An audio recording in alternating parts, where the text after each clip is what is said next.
Another update na naman sa ating pinapagawang septic tank. So, bumili kami ng mga materials na kailangan para magawa na siya.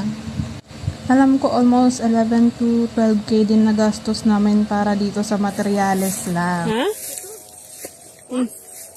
Was? Asa man? Ayan na nga, may nakatira pang mga wasp dyan sa mga damo. Ano bang Tagalog ng wasp?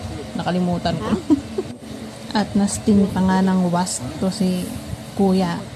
Habang nakatambay nga kami dito kay Uncle Tata, may dumating na nangunguha ng buko kasi may mga nakatanim na buko dito sa lupa niya. Ginagawa nila, sila yung bibili ng buko, tapos sila din yung aakyat. Wala palang kahirap-hirap. So yung aakyat ng buko dun sa taas, no?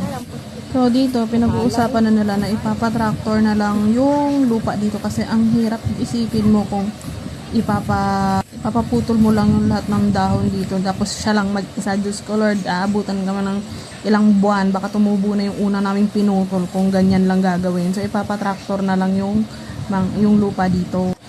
Ayan, kinukuha na nga yung mga buko dito at ito naman si Madam, paupo-upo lang at paduyan-duyan.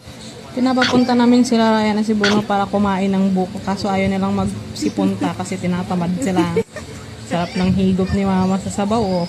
Boyo, buksan mo yan ha.